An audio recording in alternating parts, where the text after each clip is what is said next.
Salvete omnes. If you'd like to support the channel along with these patrons, I'd really appreciate the support. There's a link in the description box below. In this lesson, we will continue with the book of Genesis in Latin. We will see a lot of words from the last lesson repeated here, so it should be a little bit easier.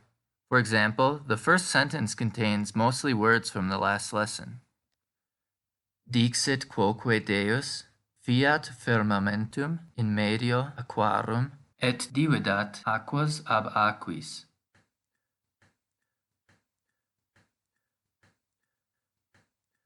The word quoque is a very common word that means also.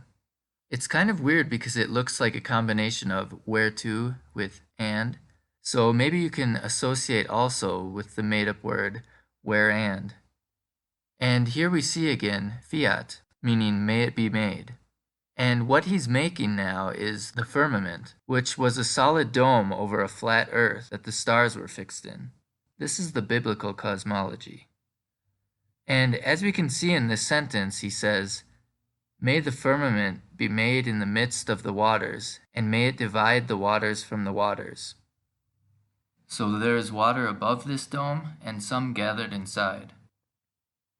Medium is the nominative form of medio, and since medium is the middle size, this shouldn't be too hard to remember.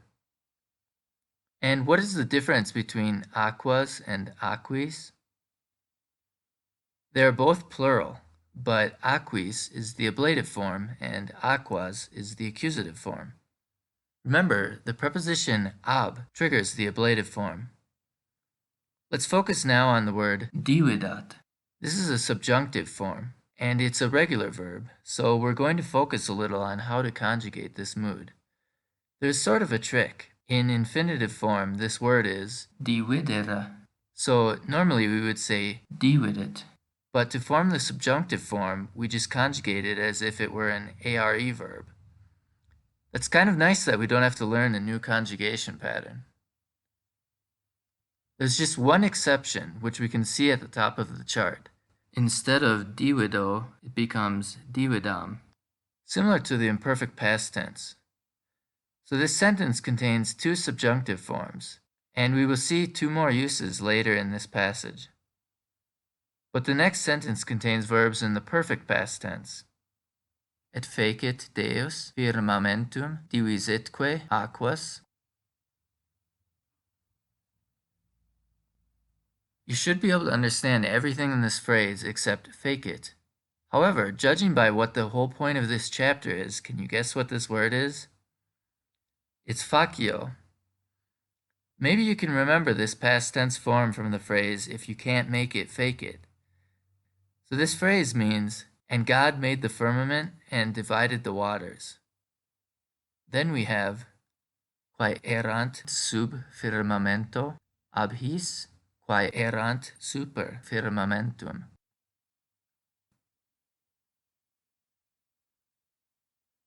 Remember the word super? Sub is the opposite, meaning under or beneath. So this first part means which were beneath the firmament. Here quae refers to aquas, so it's saying divided the waters which were beneath the firmament. And ab his means from those. His is the plural ablative form of hic haec hoc. And the last part of this phrase mirrors the first part. However, notice something weird. Super triggers the accusative case, and sub triggers the ablative. Sometimes the cases don't make sense and just have to be memorized. In sum, then, the full sentence means, and God made the firmament and divided the waters that were under the firmament from those that were above the firmament. And this is concluded with, et factum est ita. And it was so done.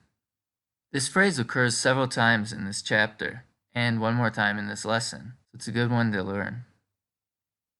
Vocavitque Deus firmamentum caelum. This is similar to a sentence we saw in the previous lesson, but that sentence used appellavitque. Vocavit is a synonym meaning to call, invoke, or name. So this says, and God named the firmament heaven, or the sky, depending on how you interpret this word. Then we have Dixit vero Deus, congregentur aquae, quae sub caelo sunt, in locum unum, et appareat arida.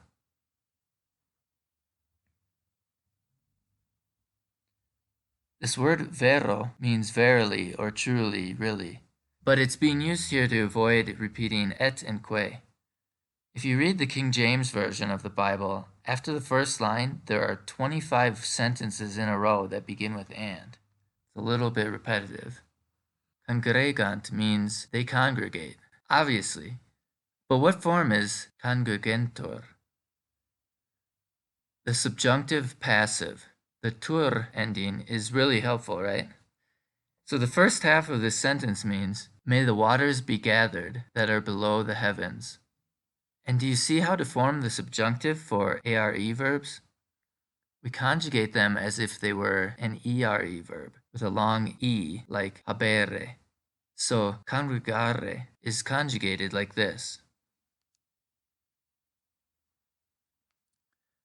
Let's return now to the second half of our sentence where it said, in locum unum et appareat arida. The word locum means place or spot, and gave English the words locus and location. So in locum unum means in one place, or one location. The last word in this sentence means arid, or dry land. And the word apparet means appear. But of course, it's in subjunctive form in this sentence, which shows us a third way the subjunctive is formed. So far, we've seen that in ARE verbs, the A changes to E, and in ERE verbs with a short E, the E changes to A. In ERE verbs with a long E, though, the E changes to EA. This makes sense, though, because these verbs like habere keep their E in the first person, habeo. The final conjugation form also follows this pattern. IRE verbs change to IA. So try to guess what the following phrase means. Placidē dormiās. May you sleep placidly, or sleep soundly. Remember, we can form adverbs from adjectives by replacing the us with a long a. That was kind of a long digression, but useful as we can now master the subjunctive form with a little bit of practice. To sum up, we just conjugate in the normal way, but we switch A to E and E to A. However, if the verb keeps the E in the first person, like habeo, then it keeps the E in the subjunctive form. And the same goes for IRE verbs like dormio. There's one more word we have to learn for this lesson. Maria is the Latin version of the name Mary, but in the following sentence it is the plural accusative form of the word mare. And from the word submarine, we know that this means sea. So the final part is, et vocavit Deus aridam terram, congregationesque aquarum appellavit Maria. Et vidit Deus quod esset bonum. And God called the dry land earth, and he named the congregated water sea. And God saw that it was good. Okay, we're ready to go through the entire passage now. And be sure to pay special attention to all the subjunctive forms as you listen. Dixit quoque Deus, fiat firmamentum in medio aquarum, et dividat aquas ab aquis. Et fecit Deus firmamentum divisitque aquas, quae erant sub firmamento, ab his, quae erant super firmamentum. Et factum est ita. Vocavitque Deus firmamentum caelum. Et factum est vespere et mane, dies secundus. Dixit vero Deus, congregentur aquae, quae sub caelo sunt, in locum unum, et appareat arida. Factumque est ita. Et vocavit Deus aridam terram, congregationesque aquarum appellavit Maria, et vidit Deus quod esset bonum. It seems like people really like this exploration of Genesis, so I'll continue with this series next week. See you then. Be sure to like, subscribe, and share, and if you can, help support the channel on Patreon, where there are audio downloads and transcripts of each dialogue and story. Gratias!